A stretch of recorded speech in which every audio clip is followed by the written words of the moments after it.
अब यहाँ पर मैं आपको थोड़ा सा डिटेल्स में विस्तार में बताऊंगी कि क्यों मुसलमान, हमारे हिंदुस्तान के कुछ मुसलमानों को तकलीफ हो रही है और उनको उनके पेट में दर्द और उनको लूज मोशन क्यों स्टार्ट हो चुका है हमारे हिंदुस्तान के मुसलमानों को। क्योंकि उनको ऐसा एहसास होने लगा है कि यूनिफॉर्म सिविल कोड अगर आ जाता है तो जेंडर इनइक्वालिटी खत्म हो जाएगी, और जेंडर इनइक्वालिटी अगर खत्म हो जाती है तो हमारे मौलाना सैयद अरशद मदनी, जो देवबंद समाज के सबसे बड़े और मुसलमान समाज के ठेकेदार बनकर बैठे हुए हैं हमारे हिंदुस्तान में, उन्होंने अपने अपने स्टेटमेंट में कहा है कि मुसलमान औरतें औरतों के बराबर हो जाएंगी। मौलाना शफीकुर रहमान बर्क, जो हमारे हिंदुस्तान में मुसलमान समाज के ठेकेदार बनकर बैठे हैं दाढ़ी और टोपी में खुद की आइडेंटिफिकेशन छुपा करके, उनका कहना है कि औरतों की बराबरी मर्दों से कभी नहीं हो सकती है और यूनिफॉर्म सिविल कोड एक जरिया है औरतों को मर्दों के बराबर खड़ा करने का। Press the bell icon on the YouTube app and never miss। सभी को जय हिंद दोस्तों, आप सभी का हार्दिक स्वागत है हमारे यूट्यूब चैनल जय हिंद रिएक्शंस पर। तो आज हम एक बहुत ही जबरदस्त डिबेट देखने जा रहे हैं पाकिस्तानी यूट्यूबर सोहेब चौधरी और भारत की तरफ से नाजिया इलाही खान की। जी हाँ, नाजिया इलाही खान मैम की बात करें तो भारत की जानी मानी सुप्रीम कोर्ट की एडवोकेट हैं। हमारे चैनल पे भी वो बहुत बार आके जबरदस्त इंटरव्यू दे चुकी हैं। हम खुद उनके बहुत बड़े फैन हैं। जब वो बोलती हैं तो बिंदास बोलती हैं, बेबाक बोलती हैं। तो ये वीडियो भी हम पूरी उम्मीद रखते हैं, आशा रखते हैं कि ये वीडियो बहुत इंटरेस्टिंग होगी, उसमें बहुत मजा आने वाला है और हमें बहुत कुछ जानने को मिलेगा। तो ये वीडियो जो है वो यूनिफॉर्म सिविल कोड के ऊपर है। तो आप देखेंगे नाजिया खान मैम की क्या राय है यूसीसी पे। तो ये वीडियो अंत तक देखें और चैनल पे नए हैं तो चैनल को सब्सक्राइब कर दें ताकि आपको इंटरेस्टिंग और लेटेस्ट वीडियोस देखने को मिलती रहे। तो चलिए बिना किसी देरी के इस वीडियो की शुरुआत करते हैं। जय हिंद, जय भारत। मैम, सबसे पहले तो मुझे ये बताएं, uniform civil code in India, ये बड़ी आजकल खबर चर्चा में है कि मुसलमानों को शायद इसके लिए थोड़ा सा परेशानी का सामना करना पड़ेगा, क्योंकि हाँ, अगर इस्लाम की बात करें तो वहां पे कवानीन कुछ और दिखते हैं, लेकिन दूसरी अगर चीजों की बात करें कवानीन और हैं। क्या ऐसा पॉसिबल है कि इंडिया में वन नेशन वन एक्ट यानी कि यूनिफॉर्म सिविल कोड जो है वो अप्लाई किया जा सकता है? देखिए, 23 नवंबर 1948 में कॉमन सिविल कोड के बारे में पहले ही बात कर दिया गया था, ठीक है। और ऑलरेडी हमारे संविधान में 5 बार शैल वर्ड यूज किया गया है। हमारे आर्टिकल 44 ने पहले ही ये बात कह दी थी। तो कॉमन लॉ, जो कॉमन सिविल कोड जो है, ये पहले ही क्लियर कर दिया गया था। Uniform civil code is a proposal in India to formulate and implement personal laws. ये मैंने आपको अंग्रेजी में समझाया है। अब बात आती है कि यूनिफॉर्म सिविल कोड एक ऐसी चीज है जिससे किसी भी रिलीजन, कास्ट, क्रीड को डिस्क्रिमिनेट नहीं किया जाएगा, बल्कि एक भारत, एक संविधान की बात की जा रही है, एक कानून की बात की जा रही है। हिंदू अपने मंदिर में जाएंगे, मुसलमान अपने मस्जिद में जाएंगे, क्रिश्चियन अपने चर्च में जाएंगे, पंजाबी अपने गुरुद्वारा में जाएंगे। किसी भी कास्ट, क्रीड को किसी भी तरीके से कोई भी तकलीफ नहीं दी जाएगी। एक भारत, एक संविधान, एक राष्ट्र, एक संविधान, एक भूमि, एक संविधान, ये करने की कोशिश की जा रही है। अब यहाँ पर मैं आपको थोड़ा सा डिटेल्स में विस्तार में बताऊंगी कि क्यों मुसलमान, हमारे हिंदुस्तान के कुछ मुसलमानों को तकलीफ हो रही है और उनके पेट में दर्द और उनको लूज मोशन क्यों स्टार्ट हो चुका है हमारे हिंदुस्तान के मुसलमानों को। क्योंकि उनको ऐसा एहसास होने लगा है कि यूनिफॉर्म सिविल कोड अगर आ जाता है तो जेंडर इनइक्वालिटी खत्म हो जाएगी, और जेंडर इनइक्वालिटी अगर खत्म हो जाती है तो हमारे मौलाना सैयद अरशद मदनी, जो देवबंद समाज के सबसे बड़े और मुसलमान समाज के ठेकेदार बनकर बैठे हुए हैं हमारे हिंदुस्तान में, उन्होंने अपने स्टेटमेंट में कहा है कि मुसलमान औरतें औरतों के बराबर हो जाएंगी। मौलाना शफीकुर रहमान बर्क, जो हमारे हिंदुस्तान में मुसलमान समाज के ठेकेदार बनकर बैठे हैं दाढ़ी और टोपी में खुद की आइडेंटिफिकेशन छुपा करके, उनका कहना है कि औरतों की बराबरी मर्दों से कभी नहीं हो सकती है और यूनिफॉर्म सिविल कोड एक जरिया है औरतों को मर्दों के बराबर खड़ा करने का, ठीक है। उसके बाद फिर मौलाना तारिक जमील की बात करते हैं तो उनको भी यूनिफॉर्म सिविल कोड से बहुत बहुत नफरत है। अब मौलाना साजिद रशीदी की बात करते हैं, जो हमारे हिंदुस्तान में काफी फेमस मौलाना है, तो इन लोगों को यूनिफॉर्म सिविल कोड से बहुत नफरत है, क्योंकि इनके मजार में चादर का जो पैसा आता है, नुकुनदाने का जो पैसा आता है, फूल का जो पैसा आता है, डोनेशन का जो पैसा आता है, अगरबत्ती का जो पैसा आता है, इत्र का जो पैसा आता है, चंदा का जो पैसा आता है, फितरा का जो पैसा आता है, जकात का जो पैसा आता है, लैंड माफिया जो वक्फ बोर्ड पर चल रहा है, इन सारी चीजें, ये सारी धंधाबाजी इनकी बंद हो जाएगी, जिसकी वजह से इनके पेट में दर्द स्टार्ट हो गया है। अब मैं आती हूँ कुरान पर, क्योंकि लोग समझ नहीं पाएंगे कि अरे यूनिफॉर्म सिविल कोड ला रहे हैं क्योंकि मोदी जी ऐसे ही पाकिस्तान में हवा बना हुआ है कि मोदी जी हिंदू को ज्यादा सपोर्ट करते हैं और मुसलमानों को डिप्राइव करके रखे हुए हैं। वो भी मैं आपको एग्जांपल दे दूं। हलाला, सूरह अल बकर वर्सेस 2.230 में ये साफ लफ्जों में लिखा हुआ है, हलाला इज अ सिन।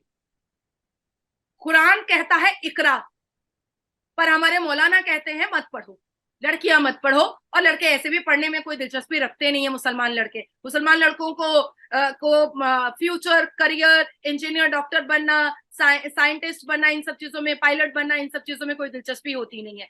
कुरान कहता है जेंडर इक्वालिटी के बारे में सूरह अन-निसा में, पर मुल्ला कहता है, मौलवी कहता है कि जेंडर इक्वालिटी नहीं होने देंगे, हम मुसलमान औरतों को अपने बराबर में आकर खड़ा नहीं होने देंगे, जबकि कुरान कहता है सूरह अल-निसा में कि जेंडर इक्वालिटी। अब आते हैं सूरह अल अहज़ाब में चैप्टर 33 वर्सेस 59 में, जिसमें जिलबाब वर्ड अरबिक में यूज किया गया है, जहां पर यह बताया गया है कि औरतों को लूज कपड़े मतलब लूज आउटफिट पहनने की जरूरत है। हिजाब, बुर्का, अबाया, इन सारी चीजों का कोई भी जिक्र पूरे कुरान में नहीं है। ये मैंने आपको पूरा कुरान के हवाले से बता दिया है। अबू मरतहद जो मैसेंजर थे खुदा के और जो प्रॉफिट मोहम्मद के पास जाया करते थे और बहुत सारे प्रॉफिट्स के पास जाया करते थे, उन्होंने कहा है कि मजार पर बैठना या मजार की वर्शिप करना या मजार पर सजदे मारना या माथा को फोड़ देना मजार पर, ये जो है ये कुरान के हिसाब से सिन है, पाप है। पर हमारे मुल्ला जो है हिंदुस्तान के, वो नहीं चाहते हैं कि मजार में ताला लगे, चाहे अजमेर शरीफ में जितने भी बलात्कार हो जाएं और अजमेर 92 का किस्सा कितना ही सुप्रीम कोर्ट में खुल जाए कि वहां कितनी अश्लीलता होती है, वो ये लोग नहीं सामने लाना चाहते हैं। क्योंकि अब बात ऐसी आती है कि जहां पर गंद मचता है तो बात आज आए या 10 साल बाद आए, बात तो खुली जाती है। मैं कहना चाहती हूं कि जब निकाह करते वक्त 3 बार कबूल है पूछा जाता है लड़कियों से, तो 3 बार तलाक बोलने से पहले पूछा क्यों नहीं जाता है? कौन सा कुरान है और कौन सा ये मुल्ला है जो कहता है कि 3 बार हम फोन पर तलाक दे देंगे और तलाक हो जाएगा? 14 मुस्लिम ममालिक ने, 14 मुस्लिम कंट्री ने तलाक को बंद करके रखा। हिंदुस्तान का मुल्ला यहां पर 2016 तक तलाक कराता रहा पैसा ले लेकर के, और 17 में जब मैंने पिटीशन डाला सुप्रीम कोर्ट ऑफ इंडिया में, तब जाकर के इसका बेंचमार्क और हिस्टोरिकल जजमेंट आया कि इस तलाक को बंद किया जाए, और हमारे पार्लियामेंट में, हिंदुस्तान के पार्लियामेंट में इस पर बिल आया कि इसको बंद किया जाए और इस पर कानूनी कार्रवाई की जाए और कड़ी से कड़ी सजा दी जाए, 3 से 7 साल की सजा है। तो ये कौन सा मुल्ला है और ये यूनिफॉर्म सिविल कोड से इतना कौन सा डर है? कुरान तो कहता है जेंडर इक्वालिटी के बारे में, कुरान तो कहता है एजुकेशन के बारे में, कुरान तो हमें नहीं कह रहा है कि हमको बुरके में छुप जाना है, कुरान तो नहीं कह रहा है कि हम औरतों को सक्सेसफुल नहीं होना चाहिए, कुरान तो हमें सारी चीज की इजाजत दे रहा है। तो हम अब ठान चुके हैं इस हिंदुस्तान में कि एक हिंदुस्तान होगा, एक संविधान होगा, एक भूमि होगी, एक राष्ट्र होगा और एक भारत माता होगी। ठीक है, बड़ा आपकी ये बातों से ऐसा लगा कि जितनी आप कॉन्फिडेंट हैं ये उतने ही शायद बाकी तमाम जो इंडिया की वुमेन हैं, जो इंडिया की मुस्लिम हो या नॉन मुस्लिम हो, हिंदू हो, सिख हो, जितनी भी लड़कियां हैं वो इतनी ही कॉन्फिडेंट डेफिनेटली होंगी। अच्छा, अगर बात करें वुमेन एम्पावरमेंट के ऊपर, अगर हम बात करें खास तौर पे Pakistan, India versus Pakistan women empowerment, आपको क्या नजर आता है, क्या फर्क नजर आता है इंडिया की खवातीन, इंडिया की लड़कियां और पाकिस्तान की लड़कियों के दरमियान जो डिफरेंस है? सबसे ज्यादा फर्क आता है, डोंट टेक इट अदरवाइज, क्योंकि मैं बहुत ट्रांसपेरेंट बोलती हूँ और बहुत वोकल हूं मैं। हमारे हिंदुस्तान की लड़कियों को ना अपने कानून पर बहुत भरोसा है और अपने जुडिशरी सिस्टम पर बहुत भरोसा है। हम मर्दों के अत्याचार को नहीं सहते हैं, ख्वाह वो मुसलमान हो, हिंदू हो, सिख हो, ईसाई हो, हमें कोई फर्क नहीं पड़ता है। हमें सिर्फ और सिर्फ अपने जुडिशियल सिस्टम पर बहुत भरोसा होता है। यहाँ पर हिंदुस्तान में अगर एक लड़की के साथ धर्म परिवर्तन होता है तो वो आवाज उठाती है, एक लड़की के साथ बलात्कार होता है तो वो अपनी आवाज ऊंची करती है, एक लड़की के साथ अगर घर के अंदर भी मोलेस्टेशन होता है तो वो अपनी आवाज ऊंची करना जानती है। हमारे हिंदुस्तान में अगर लड़की किसान होती है तो हमारे हिंदुस्तान में लड़की फाइटर जेट भी चलाती है। हमारे हिंदुस्तान में लड़की अगर टीचर होती है तो हमारे हिंदुस्तान में लड़कियों का बटालियन आर्मी ऑफिसर भी होता है। हमारे हिंदुस्तान में अगर लड़कियां हाउसवाइफ होती हैं तो सुप्रीम कोर्ट की जस्टिस भी होती हैं। और हमारे हिंदुस्तान की सबसे गर्व की बात यह है कि हमारे हिंदुस्तान में जो प्रेसिडेंट ऑफ इंडिया है वो एक महिला है और ट्राइबल वुमेन है। और उनका जब हिस्ट्री आप निकालेंगे तो आंखों में पानी आ जाएगा कि उन्होंने बहुत मेहनत मुशक्कत से यहाँ तक वो पहुंची हैं और निहायत ही एजुकेटेड, हम्बल, पोलाइट और सोफिस्टिकेट है वो। तो ये हमारे हिंदुस्तान की लड़कियों को और हिंदुस्तान की बेटियों की मैंने तारीफ रखी है। अब आप आपके पाकिस्तान पर आ जाते हैं तो पाकिस्तान में आपकी अदाकाराएं जो फिल्म एक्ट्रेस है वो खुद ही इंडिया के चैनल पर आकर के रोती हैं कि हाँ मेरे पास पाकिस्तान का वोटर आईडी कार्ड था इसलिए मेरे को एयरपोर्ट वाले ने बहुत तकलीफ दी, मेरे को स्पेशल करके वेरिफिकेशन किया। आपके पाकिस्तान की जो एक्ट्रेस हैं वो बॉलीवुड में फिल्म बनाने के बाद अपने आप को सक्सेसफुल समझती हैं। आपके पाकिस्तान की महिलाओं के पास अगर आप जाइएगा पूछने के लिए तो वो जरूर इंडिया की तारीफ करेंगी और कहेंगी कि हिंदुस्तान बहुत अच्छा है और हिंदुस्तान जो लिबरल है वो उन लोगों को बहुत अट्रैक्ट करता है। आपके पाकिस्तान की बेटियों के मुंह में आवाज नहीं है, वो अपने लीगल राइट्स के लिए आवाज नहीं उठा पाती हैं, शरिया लॉ में और इस्लामिक लॉ में दब करके कुचल करके रह जाती हैं। आपके पाकिस्तान में बेटियां ये मुंह खोल करके अपने अपने वालिद से, अपने फादर से नहीं कह पाती हैं कि कुरान ने हमें अनुमति दी है अपना लड़का खुद पसंद करने के लिए और ये राइट आप मेरे से नहीं छीन सकते हैं। हमारे हिंदुस्तान में हमारे बाप की उम्र का हस्बैंड हमें नहीं पकड़ाया जाता है क्योंकि हम उस पर रिबेलियस हो जाते हैं, वल्नरेबल हो जाते हैं और हमें ये राइट दिया गया है क्योंकि हमारी इंडियन जुडिशरी सिस्टम हमें ये राइट देती है कि हम अपनी आवाज ऊंची कर सकते हैं और अपने बाप की उम्र के साथ निकाह नहीं कर सकते हैं। तो ये सारी फैसिलिटीज जो इंडिया में है वो आपके पाकिस्तान में नहीं है। आपके पाकिस्तान की लड़कियां कभी भी आपके पाकिस्तान में हो रही गलतियों के बारे में नहीं बोल पाएंगी, लेकिन हम बोल देंगे। लेकिन आप शायद देखती होंगी सोशल मीडिया पे कि 8 मार्च को खास तौर पे औरत मार्च पाकिस्तान में भी निकलता नजर आता है। पाकिस्तान में भी बहुत सी ऐसी खवातीन, बहुत सी ऐसी ऑर्गेनाइजेशंस हैं जो वुमेन एम्पावरमेंट के ऊपर बात भी करती हैं, काम भी करते हैं, फिर भी कहीं ना कहीं बहुत सी ऐसी चीजें हैं जो बेहतरी के लिए हमें मजीद करनी चाहिए। अच्छा, मुझे ये बताएं, पाकिस्तान के सोशल मीडिया, पाकिस्तान के मेन स्ट्रीम मीडिया में अक्सर ये बात दिखाई जाती है और मैं गारंटी से कहता हूं कि जैसे भी ये ईद आ रही है, ईद का त्यौहार है, कहीं ना कहीं फिर कोई वीडियो चाहे पुरानी हो चाहे नई हो या उसको कहीं ना कहीं तोड़ मोड़ के फिर मेन स्ट्रीम मीडिया पे दिखाया जाएगा कि जी कुर्बानी के दौरान हिंदुओं ने मुसलमानों पे अटैक कर दिया, मुसलमान बहुत मजबूरी में वहां रह रहे हैं, मुसलमान बहुत डरे हुए हैं, अपने मजहबी त्यौहार नहीं मना सकते। इसके ऊपर आप क्या कहना चाहेंगी? मैं पहले आपके वो 8 मार्च के मार्च की बात बोलना चाहूंगी क्योंकि मुझसे रहा नहीं जाएगा, मुझे नींद नहीं आएगी, मैं जवाब नहीं दूंगी। चलिए, आपका इस्लामिक स्टेट है, मुझे एक मिनट दे दीजिए, मैं बोलना चाहूंगी। आपका इस्लामिक स्टेट है, मैं इस्लाम के हिसाब से बात करती हूँ। क्या आप नमाज ईद और बकरीद में ही सिर्फ पढ़ते हैं? जी ये तो बात है, बिल्कुल आपने बड़ी। जब तक आपकी हयात है, जब तक आपकी सांस चल रही है, आपको पढ़ना है ना। तो वुमेन एम्पावरमेंट सिर्फ 8 मार्च को नहीं होता है। यानी मैंने एग्जाम्पल के तौर पे बोला, मैंने ये नहीं बोला कि 8 मार्च को ही बस आते हैं। मैं कह रहा हूँ बहुत सी ऑर्गेनाइजेशन जो काम कर रहे हैं। एम्पावरमेंट सिर्फ 8 मार्च को नहीं होता है, जो पाकिस्तान में नहीं दिखता है। ठीक है, अब आती हूँ मैं आपकी बात पे। मैं आपको 5 ऐसे एग्जाम्पल अभी रिसेंट के दे दूंगी जिससे आपको समझ में आ जाएगा कि हमारे हिंदुस्तान में मुसलमानों की जो क्रिमिनल एक्टिविटीज है वो कितनी ज्यादा बढ़ी हुई है और वो कितने हद तक यहाँ पर क्रिमिनल एक्टिविटीज बढ़ाते रहते हैं।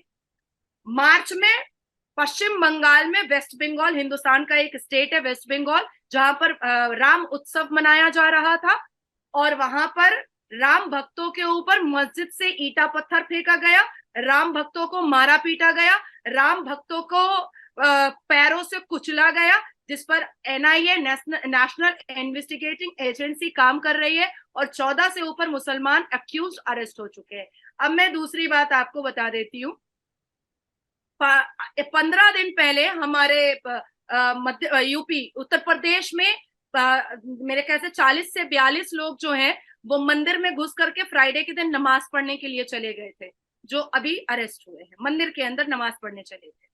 अब मैं आपको तीसरा इंसिडेंट बता देती हूँ। मध्य प्रदेश में एक स्कूल है Ganga Jamuna English medium high school, जहां पर मुस्लिम हिंदू लड़कियों को बुर्का पहनाया जाता था, उनको मार पीट करके फोर्सिबली उनको कन्वर्शन कराया जाता था और उनको धमकी दी जाती थी कि वो अपने पेरेंट्स को ना बताएं कि उनके साथ क्या सुलूक किया जा रहा है स्कूल के अंदर।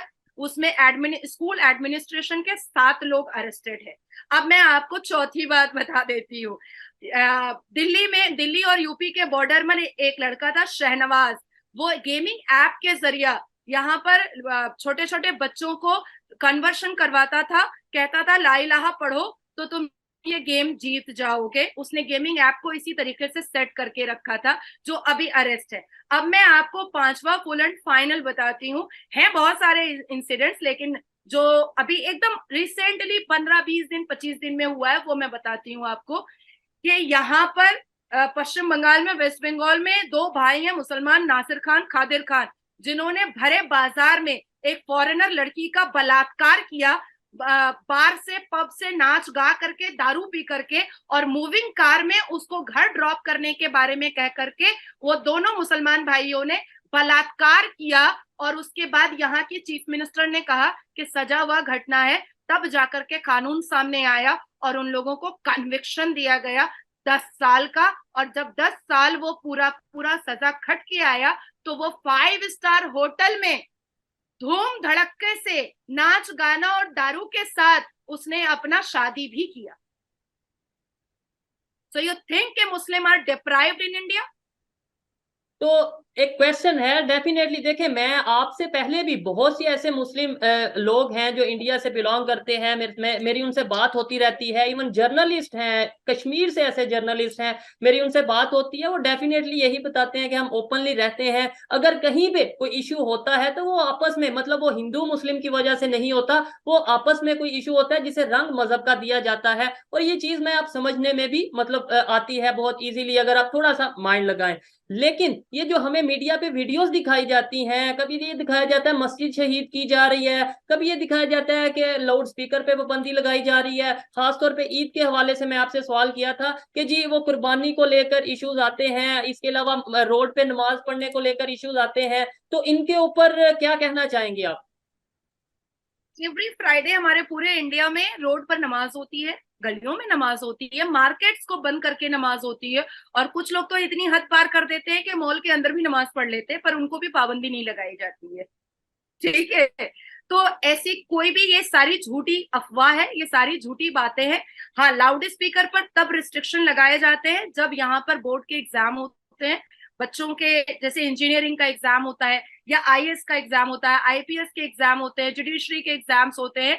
तो वो सारे एग्जाम जो कंटिन्यूड होते हैं तो उस वक्त मंदिर, मस्जिद, गुरुद्वारा हर एक को नोटिस जाता है कि किसी भी तरीके से बच्चों को कोई भी प्रॉब्लम उनके एडुकेशन के प्रिपरेशन में नहीं आना चाहिए। दूसरी एक चीज है कि हमारे आर्टिकल, जो हमारा जो कॉन्स्टिट्यूशन है, उसमें एक डेसिमल सेट किया हुआ है कि कोई भी जगह लाउड स्पीकर इससे ऊपर नहीं जा सकता है, क्योंकि हमारे यहाँ वॉइस पॉल्यूशन और वॉयलेंस को भी बहुत ज्यादा, वॉइस को भी बहुत ज्यादा कैलकुलेट करके यहाँ पर यूज किया जाता है। जैसे हमारे इंडिया में गाड़ी का हॉर्न ज्यादा नहीं बजा सकते आप, वो साउंड पॉल्यूशन को कंट्रोल किया जाता है। हम लोग बहुत सारी गाड़ियों में साउंड पॉल्यूशन का एक बोर्ड लगा करके चलते हैं।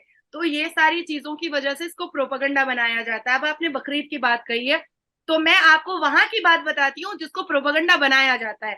क्योंकि उत्तर प्रदेश में योगी जी की सरकार है, इसलिए वो उस उत्तर प्रदेश को सबसे ज्यादा हिट किया जाता है। मैं वहां का, या तो आप मुझे परसों अगर लाइव कीजिएगा तो मैं आपको दिखा दूंगी वहां का एकदम कॉन्फ्रेंस में लेकर के। ठीक है, बाकायदे टेंट बनाए जाते हैं। हम चाहेंगे कि ऐसा कुछ अगर पॉसिबल है, अगर कोई आपको इशू नहीं है तो हम चाहेंगे कि दिखा सके, क्योंकि अगर मेरे प्लेटफॉर्म के थ्रू 10 लोगों की सोच बदलती है, 20 लोगों की सोच बदलती है, तो ये मैं समझूंगा कि मैंने एक अच्छा काम किया है। जो एक नेगेटिव सेंस बना दी गई है, नेगेटिव माइंड पाकिस्तान में या ओवरऑल अगर कहीं पे भी बनाया गया है कि जुल्म होता है, जुल्म होता है, हमें इस माइंड को, इस कंसेप्ट को खत्म करने की जरूरत है। अगर पॉसिबल हुआ जरूर करेंगे जी। डेफिनेटली, आई प्रॉमिस यू कि मैं आपको उत्तर प्रदेश के जो वहां पर मुसलमान हैं उनके साथ ही मैं कॉन्फ्रेंस में लेकर के आपसे बात करवाऊंगी, ठीक है? एक दिन के बाद 29 जी जी हाँ, बकरीद को। जी। तो हमारे उत्तर प्रदेश में यहाँ पर पूरे में टेंट, बड़े बड़े टेंट बनाए जाते हैं। स्टेट गवर्नमेंट की तरफ से उत्तर प्रदेश में गार्बेज के बॉक्स रखे जाते हैं, बड़े बड़े कंटेनर्स रखे जाते हैं, वाटर टैंक रखाया जाता है। और उसके बाद फिर जो वहां पर सफाई करने वाले मजदूर होते हैं वो भी कॉरपोरेशन की तरफ से दिए जाते हैं, ताकि किसी भी तरीके का कोई भी प्रॉब्लम जो ये फेस्टिवल मना रहे हैं उसको ना आ सके, और इमीडिएट रोड वगैरह या जो आंगन होता है या गलियारा होता है उसको इमीडिएट साफ कर दिया जाए।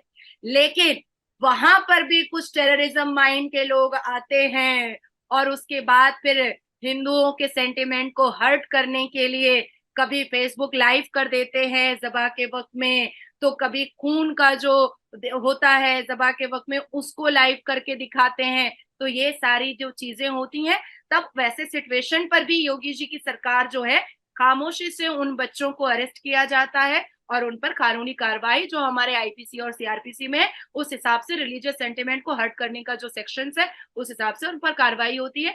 अदरवाइज इस पूरे इंडिया में ईद और बकरीद, जामा मस्जिद देख लीजिए, बड़ी मस्जिद देख लीजिए, आप मीनारा मस्जिद देख लीजिए, मतलब जिस स्टेट के भी मस्जिद के बारे में आप बोलिएगा मैं उस स्टेट की मस्जिद को लाइव आपको दिखा सकती हूँ। बहुत खूबसूरत। इवन फ्राइडे के दिन अगर आप मुझे वीडियो कॉल कीजिएगा तो मैं गाड़ी से चलते चलते कोर्ट से आते वक्त मैं आपको दिखा दूंगी या कोर्ट जाते वक्त मैं आपको दिखा दूंगी कि सड़कों पर नमाज हो रही है, रोड पर नमाज हो रही है और बजाब्ते पुलिस बैरिकेड दे करके पुलिस पोस्टिंग के साथ नमाज पढ़ाई जाती है। इतनी रिस्पेक्ट दी जाती है। दोस्तों आशा करता हूँ कि वीडियो को आपने अंत तक देखा होगा और वीडियो आपको बहुत पसंद आई होगी। वेल आशा नहीं, ये तो मुझे पूरा यकीन है कि वीडियो आपको बहुत पसंद आई होगी। हमें पूरा यकीन था कि नाजिया खान मैम जो है वो चीथड़े उड़ा देगी, चाहे वो बात करें पाकिस्तान की या भारत में बैठे उन मुल्लों की जो यूनिफॉर्म सिविल कोड के बारे में जो है उसके अगेंस्ट बात कर रहे हैं या उसके जो है खिलाफत कर रहे हैं। बात करें यूनिफॉर्म सिविल कोड की, सबसे बड़ी प्रॉब्लम भारत के मुल्ला मौलवियों को ये है कि वो अधिकार देगी मुसलमान औरतों को मुसलमान मर्दों के बराबर, जिनसे उनको सबसे ज्यादा तकलीफ है, और उनकी दुकानदारी जो है वो बंद हो जाएगी।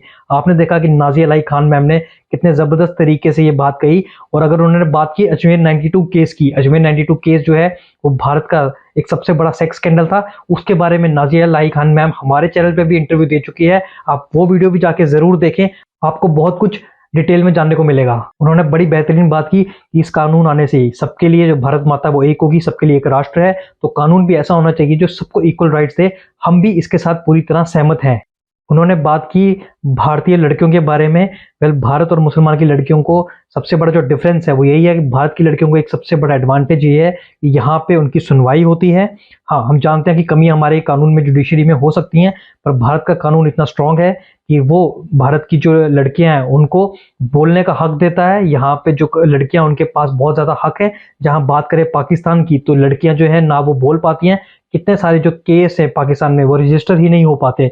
और दूसरी ओर भारत की लड़कियों की बात करें तो कितनी सशक्त हैं, वो इसी से पता चलता है। जैसे नाजिया खान मैम ने बोला कि भारत की लड़की जेट फाइटर भी चलाती है। आपको ये जानकर खुशी होगी कि दुनिया की जो सबसे ज्यादा प्लेन चलाने वाली लड़कियां यानी जो पायलट्स हैं, वो अगर हम बात करें वीमेन की तो वीमेन पायलट्स दुनिया में सबसे ज्यादा भारत की हैं। और बाकी जो उन्होंने बात की एंड में कि लाउड स्पीकर की बात की, ठीक है, सड़कों पे नमाज होने की बात की, तो मैं चाहूंगा कि ये सब जो हो रहा है आप उस पर अपनी राय खुद दें। हम चाहेंगे कि हमारे जो व्यूअर्स हैं वो अपनी राय हमें कमेंट सेक्शन में लिखकर जरूर बताएं कि जो सब होता है लाउड स्पीकर्स पे और ये नमाज जो रोड पे होती है वो भारत में होनी चाहिए या नहीं होनी चाहिए। क्योंकि बहुत सारे मुस्लिम देशों में भी जो सड़कों पे यानी पब्लिक प्लेसों पे जो नमाज है वो बैन है, पर भारत में ये अभी भी अलाउड है। तो इसकी आपके बारे में क्या राय है, आप अपनी राय हमें कमेंट सेक्शन में जरूर दें। आशा करता हूँ कि वीडियो आपको फिर बहुत पसंद आई होगी। ऐसी इंटरेस्टिंग और लेटेस्ट वीडियोस देखने के लिए आप चैनल को सब्सक्राइब कर सकते हैं। तो अगली वीडियो में फिर मिलेंगे, तब तक आप अपना ध्यान रखिए। जय हिंद, जय भारत।